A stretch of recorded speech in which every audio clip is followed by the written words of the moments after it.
Hello students, welcome back to my YouTube channel, The Genius Physicist. Dear students, today we are going to discuss about the classical mechanics. आज के हम इस video lecture में discuss करेंगे about classical mechanics, जिसमें classical mechanics में topic है जिसका नाम है D'Alembert's principal. D एलेम्बर्ट्स principal देखने में सुनने में थोड़ा सा कॉम्प्लेक्स लगता है, मगर ये सिंपल कॉन्सेप्ट है, ठीक है।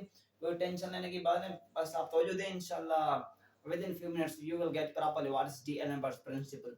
अब ये क्लियरली समझ जाएंगे डी एलेम्बर्ट्स प्रिंसिपल क्या है। ओके, तो एक्चुअली डी एलेम्बर्ट्स प्रिंसिपल जो है ना वर्चुअल डिस्प्लेसमेंट है, या जो वर्चुअल वर्क है उसी को एक्सप्लेन करता है। क्या होता है वर्चुअल डिस्प्लेसमेंट, क्या होता है वर्चुअल वर्क, उनको क्यों एक्सप्लेन करता है, क्या ऐसी खुसूसियत है उनमें, उनको क्यों एक्सप्लेन करता है, कौन सी ऐसी चीजें हैं कि हमारे पास डी एलेम्बर्ट्स प्रिंसिपल लाने की नीड पड़ी, ये आया। एक्चुअली आपको मैं एग्जांपल देता हूं, सपोज करें ये ऑब्जेक्ट है, ये तभी मूव करेगा जब मैं इस पर फोर्स लगाऊंगा। ये ऑब्जेक्ट तभी मूव करेगा जब मैं इस पर फोर्स लगाऊंगा। ओके, फोर्स लगाया, इसने मूव किया। इट मीन जो डिस्प्लेसमेंट का कॉज है, जो सबब है, वो क्या है, वो फोर्स। यहां पर हम ऐसा सिस्टम बनाएंगे कि फोर्स तो लगाएंगे मगर उस पार्टिकल पर नहीं लगाएंगे। एक सिस्टम बनाएंगे, हम सिस्टम पर फोर्स लगाएंगे मगर उस सिस्टम के अंदर जो पार्टिकल्स हैं उन पार्टिकल्स पर फोर्स नहीं लगाएंगे। तो वहां पर फोर्स नहीं लगाएंगे, फिर भी उसमें क्या होगी, थोड़ी सी स्मॉल अमाउंट में चेंज आएगी। वो जो स्मॉल अमाउंट में चेंज आएगी उसी चेंज को मालूम करें। वो चेंज होगी हमारे पास वर्चुअल डिस्प्लेसमेंट। वो वर्चुअल डिस्प्लेसमेंट क्यों आई है, जबकि हमने फोर्स इस पार्टिकल पर नहीं लगाया, हमने फोर्स लगाया है सिस्टम पर। उस पार्टिकल के अंदर जो डिस्प्लेसमेंट थोड़ी सी तब्दीली आई है, वो तब्दीली क्यों आई है, इन चीजों को समझेंगे। तो ये जो तब्दीली होती है इसी को कहते हैं वर्चुअल डिस्प्लेसमेंट। मैं इनको ग्राफिकली वेल वे से एक्सप्लेन करता हूं। So let's start. कि क्या है D'Alembert's principle actually explain about the virtual work और virtual displacement. D'Alembert's principle ने वर्चुअल वर्क और वर्चुअल डिस्प्लेसमेंट को एक्सप्लेन किया है। वर्चुअल डिस्प्लेसमेंट क्या होता है, या किस चीज को रिप्रेजेंट करता है। This actually shows change in configuration of system. जो सिस्टम की कॉन्फ़िगरेशन है, इट मींस जो सिस्टम के पार्ट्स हैं। कॉन्फ़िगरेशन का मतलब क्या हुआ, सारा सिस्टम नहीं, जो सिस्टम के अंदर क्या है, कॉन्फ़िगरेशन है। इट मींस जो सिस्टम के पार्ट्स हैं उसमें जो तब्दीली आती है उस चीज को एक्सप्लेन करता है, ठीक है। और वो जो तब्दीली आती है, थोड़ी सी तब्दीली आती है सिस्टम की कॉन्फ़िगरेशन के अंदर, वो जो थोड़ी सी तब्दीली आती है उसी को हम कहते हैं इनफिनिटेसिमल डिस्प्लेसमेंट। सपोज करें, मैं आपको एग्जांपल देता हूं, मैं इस रूम में, ठीक है, मैं इस रूम में अवेलेबल हूं। अब ये सारा सिस्टम क्या है, परमानेंट है, स्टेशनरी है, इंस्टेड ऑफ रेस्ट में अवेलेबल है वो सारा सिस्टम, ठीक है। 1 मिनट। ओके, सो मैंने आपको एक एग्जांपल दिया कि सपोज करें ये रूम है हमारे पास, ये रूम सारा क्या है, एक स्टेशनरी है। ये रूम सारा क्या है, स्टेशनरी है, पुरसुकून है। अगर सपोज करें बाय चांस या अर्थक्वेक वगैरह होती है, ऐसी सिचुएशंस आ जाती हैं कि ये रूम जो है ना वो फिर भी अपनी स्टेट क्या रखता है, बरकरार रखता है, मगर बाहर से लगे फोर्सेस, अर्थक्वेक वाले फोर्सेस लगे, उन अर्थक्वेक फोर्सेस की वजह से ये जो सामान पड़ा हुआ है या जो बोर्ड लगा हुआ है सामने, ये गिर जाते हैं। इसका मतलब क्या हुआ, ये जो सारा सिस्टम है उसके अंदर जो कॉन्फ़िगरेशन है, इट मींस उसके जो कंपोनेंट्स हैं उसी में जो तब्दीली आई है, उसी को हम क्या करते हैं, उसी को हम कहते हैं this is a virtual displacement. मतलब सारे सिस्टम में तब्दीली ना आए, ऐसा ना हो कि सारा सिस्टम ही गिर जाए अर्थक्वेक की वजह से। जस्ट एग्जांपल देता हूं, ठीक है, ये सारा सिस्टम ही गिर जाए, नहीं, उसके अंदर जो कॉन्फ़िगरेशन उसी में तब्दीली आए, उसी में चेंज आए, that is actually a virtual displacement. उसी को हम कहते हैं वर्चुअल डिस्प्लेसमेंट, ठीक है, जिसका नाम, जिसको कहते हैं this is a infinitesimal change, it means very small change. Okay, हम एक सिस्टम कंसीडर कर लेते हैं, ये बात आपको माननी चाहिए। अच्छा, ये एग्जांपल भी आपको मालूम होना चाहिए, बहुत अच्छा एग्जांपल है। सपोज करें हमारे पास एक सिस्टम है, बल्कि ये सिस्टम जो है ना वो एक रिजिड बॉडी का सिस्टम है। क्या है, रिजिड बॉडी। सपोज करें यहाँ पर एक मास पड़ा हुआ है एम आई, ओके, और यहाँ से लेकर इस ओरिजिन से लेकर यहाँ तक जो डिस्टेंस है उसी को हम कहते हैं this is R distance, R, ये आर डिस्टेंस, ओके। ये सिस्टम, ये मास है इसका एम आई। फिर हम क्या करते हैं, इस सारे सिस्टम, इस रिजिड सिस्टम को, ये जो रिजिड बॉडी है, इस सारे सिस्टम पर हम लगाएं कांस्टेंट। कांस्टेंट का मतलब क्या है, हमने लगाए फोर्सेस इस रिजिड बॉडी पर। जब हम फोर्स लगाएंगे तो क्या होगा, ये जो सारा सिस्टम है, ये सारा सिस्टम तो अपनी जगह पर ही रहेगा, उसकी जो कॉन्फ़िगरेशन है उसमें तब्दील जाएगी। इस कॉन्फ़िगरेशन का मतलब क्या है, इसके जो कंपोनेंट्स हैं उस कंपोनेंट्स में तब्दील जाएगी। जैसे मैंने आपको एग्जांपल दिया, अर्थक्वेक होता है, तो अर्थक्वेक आने की वजह से क्या होता है, कहीं कहीं ऐसा भी हो जाता है जो सारी बिल्डिंग है वो गिर जाती है। मगर यहाँ पर सिचुएशन क्या है, उस सारी बिल्डिंग को स्टेशनरी रहना है, अपनी कंडीशन में रहना है, मगर उसके अंदर जो कंपोनेंट्स हैं, उसके अंदर जो चीजें पड़ी हुई है, उसकी जो कॉन्फ़िगरेशन है, जस्ट लाइक बोर्ड होगा या और कोई चीज होगी वो गिरे, इट मींस वो सारे सिस्टम की कॉन्फ़िगरेशन में जो तब्दीली आ जाए, उसी को हम कहते हैं this is a virtual displacement. तो सेम वे से यहाँ पर क्या, ये जो सिस्टम है सारा, ये अपनी जगह पर ही रहेगा। जब हम फोर्स लगाएंगे तो क्या होगा, ये जो पार्टिकल है ये थोड़ा सा डिस्प्लेसमेंट कवर करेगा, ये पार्टिकल थोड़ा सा डिस्प्लेसमेंट कवर करेगा, और इसी डिस्प्लेसमेंट को हम कहते हैं this is called a infinitesimal change, this is called a virtual displacement. इसी को क्या कहते हैं, वर्चुअल डिस्प्लेसमेंट। या मैं आपको और एग्जांपल दे दूं, सपोज करें हमारे पास ये चीज अवेलेबल है,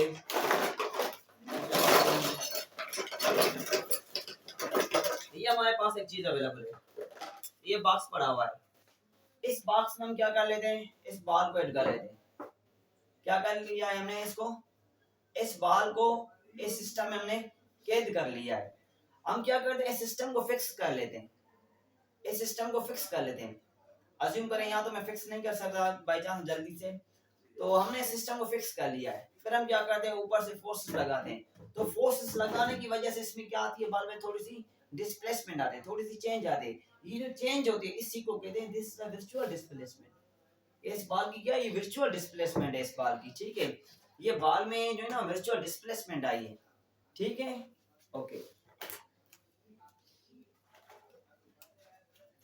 तो ये डिस्टेंस है यहाँ से लेकर जहाँ तक, ये आ रहा है, और ये भी क्या हुआ, आ रहा है डैश, क्योंकि थोड़ी सी चेंज आई है तो उसी को लिखते हैं एज अ डैश तौर पर, ठीक है।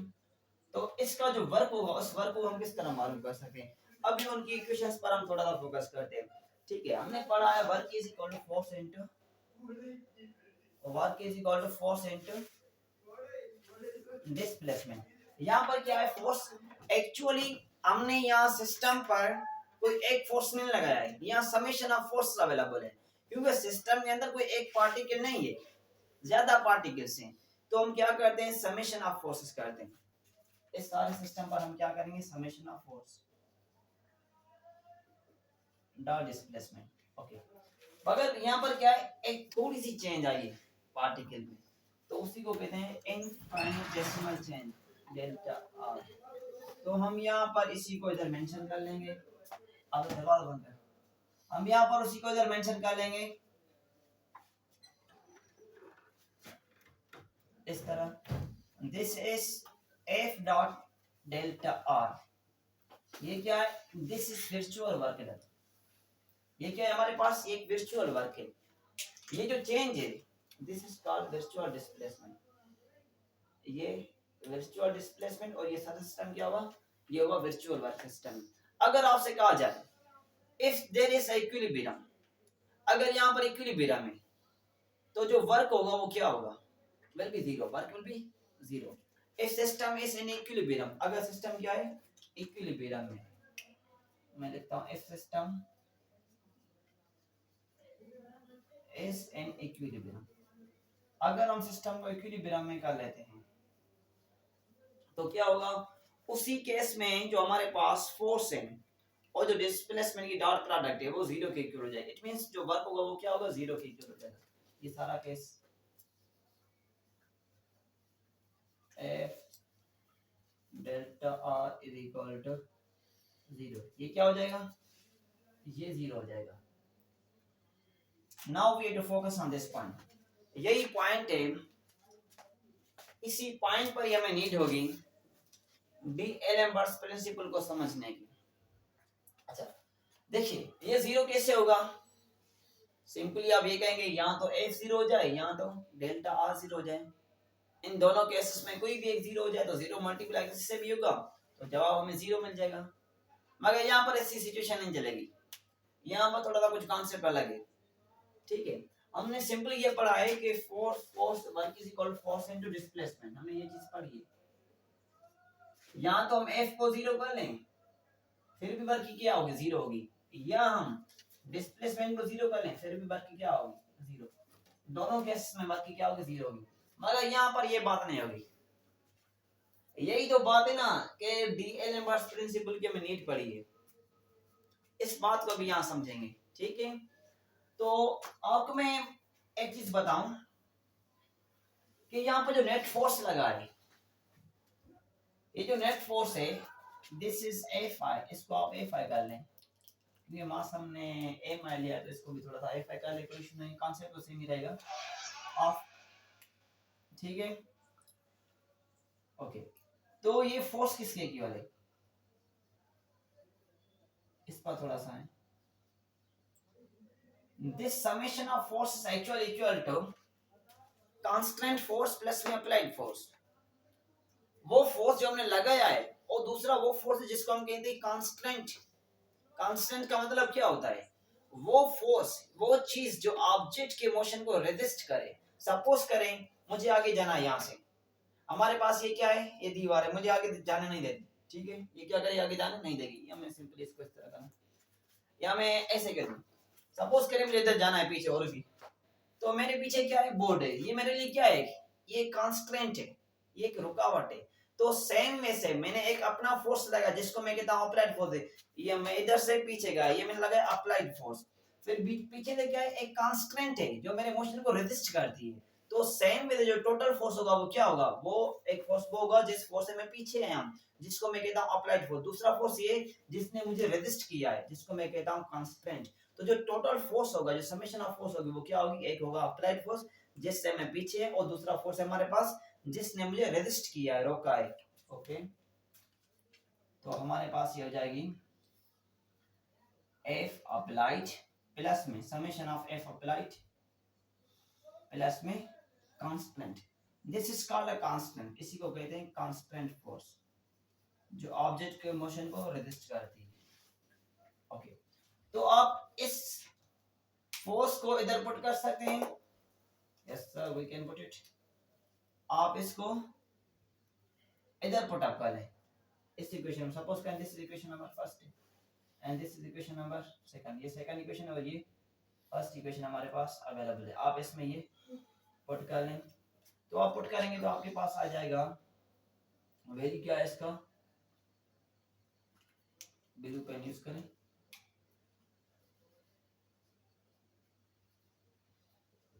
प्लस में एफ डॉट डेल आर। ये जो मैंने यहाँ पर एक स्मॉल ए मेंशन किया, इसका मतलब है अप्लाइड फोर्स, जिस फोर्स से मैं पीछे गया। ये लाजमी नहीं होता कि मैं जो अप्लाइड फोर्स वही होता है जिससे हम आगे जाएं, हम पीछे भी जा सकते हैं। ठीक है, एक अप्लाइड फोर्स, दूसरा हमारे पास कांस्टेंट है। इस वैल्यू को मैंने इस इक्वेशन में पुट किया, इस जगह पर ये वैल्यू पुट किया, डॉट सेम है, और फिर क्या किया है, इसे मल्टीप्लाई किया है। सिंपली हमारे पास क्या जाएगा, वर्क आ सकता है। तो आप क्या करेंगे, इसको मल्टीप्लाई कर लें, इस ब्रैकेट को, सारी ब्रैकेट को इसके साथ मल्टीप्लाई कर लें, तो आपके पास ये आ जाएगा F A summation of F A dot delta R plus में एफ इनटू डेल्टा।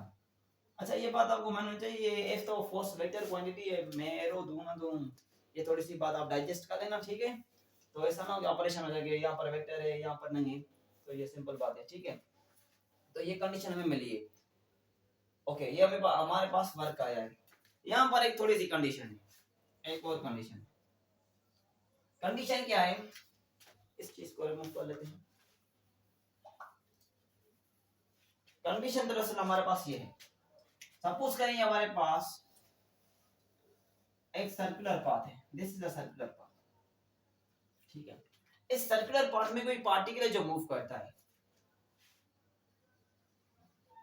इस सर्कुलर पाथ में कोई पार्टिकल जो मूव करता है, It means there is a something which is bound, which bounds this particle.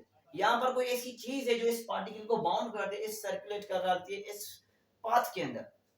यहाँ पर कोई ऐसा कांस्टेंट है जो इसको रोकता है यहीं पर ठहरो, अपनी बाउंड्रीज में सर्कुलेट करो, उसी को हम कहते हैं कांस्टेंट। वो कांस्टेंट क्या है? वो है सेंट्रीपिटल फोर्स। यहाँ पर सेंट्रीपिटल फोर्स है जो इस पार्टिकल को इस सर्कुलर पाथ में सर्कुलेट कराता है, रोटेट करवाता है। ठीक है, तो यहाँ पर जो कांस्टेंट है वो क्या है? वो है सेंट्रीपिटल फोर्स Fc, और जो डिस्प्लेसमेंट होगा वो होगा डेल आर। तो आप देख सकते हैं कि जो सेंट्रीपिटल फोर्स है जिसका नाम है कांस्टेंट, कांस्टेंट का मतलब क्या है? जो मोशन को रेजिस्ट करे। ये पार्टिकल इधर जा सकता था मगर नहीं गया, क्यों नहीं गया? क्योंकि यहाँ पर सेंट्रीपिटल फोर्स है, इसको सर्कुलेट कराएगा। ओके, तो यहाँ पर आप देख सकते हैं कि जो डिस्प्लेसमेंट है और जो कांस्टेंट है, इनके दरमियान में एंगल क्या है? एंगल है 90 डिग्री। तो आप इधर आए, आप देखिए ये हमारे पास कांस्टेंट फोर्स है, this is the constant force. ये अप्लाइड फोर्स है और ये क्या हमारे पास? कांस्टेंट फोर्स है। अगर कांस्टेंट फोर्स और डिस्प्लेसमेंट में एंगल क्या हो? एंगल हो हमारे पास 90 डिग्री, तो उसी केस में जो वर्क होगा बाय कांस्टेंट फोर्स वो क्या होगा? वो जीरो होगा। Work done by constant force will be zero if angle between constant and displacement zero. अगर कांस्टेंट और डिस्प्लेसमेंट के दरमियान में एंगल 90 डिग्री, तो वर्क क्या होगा? जीरो होगा। इस पर थोड़ा सा फोकस करें, ये सेम लिख लिया।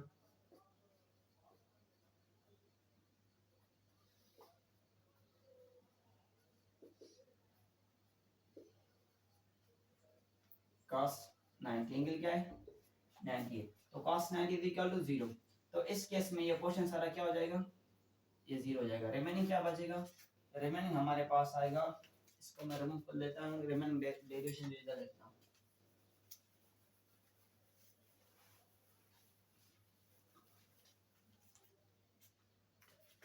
क्या derivation remaining? Work is equal to F apply plus में, sorry multiply delta R plus में वर्क, ये क्या हुआ? 0 हो गया। ठीक है, तो हमारे पास जो आया है वो क्या है? वो आया है F A dot delta R equal to work. ये हमारे पास वर्क का है।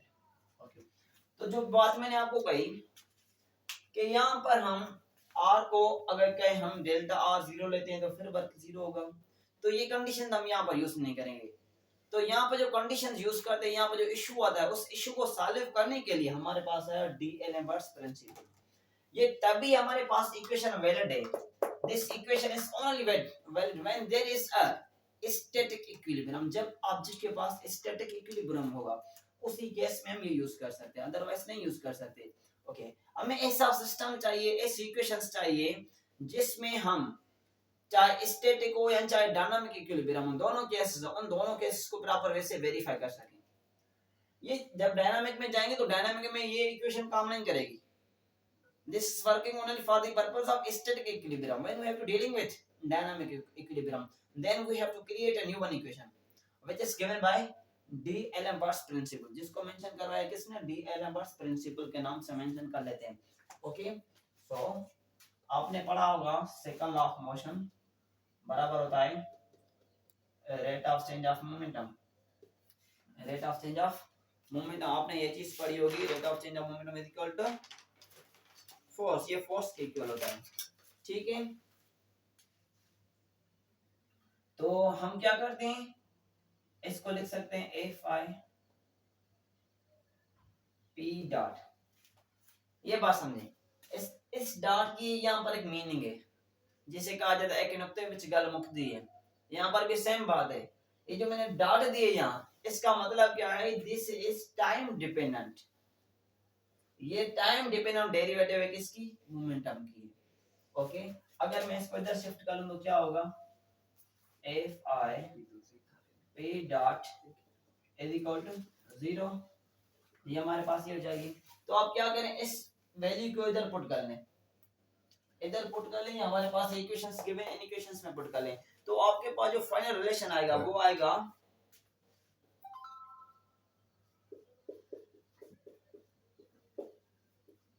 into delta R equal to 0। तो ये जो इक्वेशन है इसी को कहते हैं डी एलम्बर्ट्स प्रिंसिपल। इसका नाम क्या है? D'Alembert's principle. ये हम स्टैटिक इक्विलिब्रियम में भी यूज कर सकते हैं और डायनामिक इक्विलिब्रियम में भी यूज कर सकते हैं। दोनों केस में हम इसको प्रॉपर वे से यूज कर सकते हैं। ओके, सो ये थी हमारे पास डी एलम्बर्ट्स प्रिंसिपल, जिसको हमने प्रॉपर वे से समझाने की कोशिश की है। उम्मीद है आपको समझ में आ गई होगी, अदरवाइज आप कोशिश करें इसको दोबारा सुनें।